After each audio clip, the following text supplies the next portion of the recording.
উদয়পুর খিলপাড়া বাজার থেকে শুরু করে ভারতীয় জনতা পার্টির জনসংযোগ। আসন্ন ত্রিস্তর পঞ্চায়েত নির্বাচনকে কেন্দ্র করে রাজ্যের অর্থমন্ত্রী প্রণজিৎ সিংহ রায়ের উপস্থিতিতে এবং গোমতী জেলার সভাপতি ভারতীয় জনতা পার্টির তথা মাতারবাড়ি বিধানসভা কেন্দ্রের বিধায়ক অভিষেক দেব রায়ের উপস্থিতিতে এই দিনের জনসংযোগ অনুষ্ঠিত হয়েছে।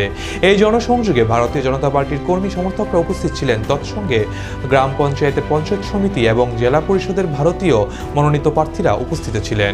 অর্থমন্ত্রী প্রণজিৎ সিংহ রায় সাংবাদিকের মুখোমুখি হয়ে বলে, মানুষজনের কাছে আবেদন থাকবে মানুষ যাতে তাদের মতামত অনুসারে ভোট দিয়ে খিলপাড়ার পঞ্চায়েত নির্বাচনকে আরো শক্তিশালী করে এবং বিজেপি প্রার্থীকে বিজয়ী করে। সঠিকভাবে যদি প্রার্থী থাকে যেগুলো বিরোধী দলের, তো তারা দিতে পারে। কোথাও প্রার্থী নেই, কেউ রাজি হয় না তাদের প্রার্থী হতে, তো সেখানে তো অযথা যদি দোষ দিয়ে চলে যায় সেটা বলে না।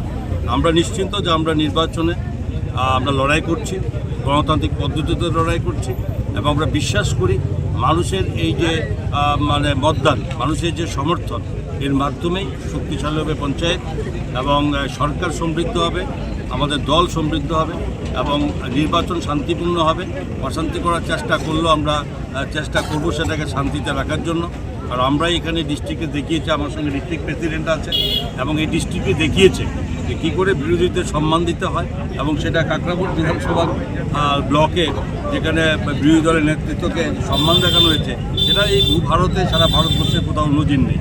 এটা দিয়ে প্রমাণ করে যে ভারতীয় জনতা পার্টি, যেখানে আমাদের মাননীয় প্রধানমন্ত্রী এবং নাড্ডাজির এই যে শাসন ব্যবস্থা এবং রাজ্যের মধ্যে মাননীয় মুখ্যমন্ত্রী প্রফেসর ডক্টর মানিক শাহর নেতৃত্বের সরকার এবং আমাদের প্রদেশ সভাপতি রাজীব ভট্টাচার্যের নেতৃত্বের এই দল, আমরা সেভাবে আমরা করার চেষ্টা করছি। মানুষের কাছে আবেদন থাকবে যে মানুষ যাতে তাদের মতামত দিয়ে এই পঞ্চায়েতকে শক্তিশালী করে। এবং আমি গর্বের সঙ্গে বলতে পারি আমার বিধানসভা কেন্দ্রে যে পশ্চিম খিলপাড়া এবং পশ্চিম খিলপাড়া দুটি আমাদের পঞ্চায়েত আছে এবং খিলপাড়াতে সমস্ত মহিলা এখানে পরিচালিত পঞ্চায়েত হতে যাচ্ছে, যেটা নাকি খুবই সারা রাজ্যের মধ্যে একটা আলোচনার বিষয়বস্তু।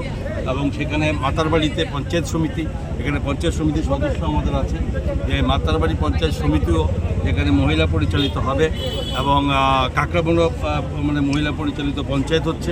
সুতরাং আগামী দিনে যেখানে বাগমা হচ্ছে এবং ডিস্ট্রিক্ট অমরপুরা আছে, এটা দিয়ে প্রমাণ করে প্রধানমন্ত্রীজি এইবারে যে বাজেট রেখেছেন সীতারামনজি, যেখানে মহিলাদের উন্নয়নটা সবসময় থাকে।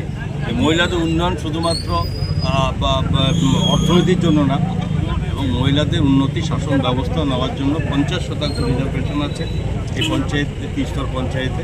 আমাদের বিশ্বাস আগামী দিনে মহিলারা অনেকটাই শক্তিশালী হবে এবং মহিলাদের মাধ্যমেই একটা স্বচ্ছ একটা মানুষের স্বার্থের জন্য এবং ট্রান্সপারেন্সির সাথে একটা মহিলা পরিচালিত দেখিয়ে দেবে আগামী দিন রাজ্যকে যে ওনারা কত ভালো কাজ করতে পারে। মহিলাদের এই অগ্রগতি আগামী দিন রাজ্যে আরম্ভ হবে।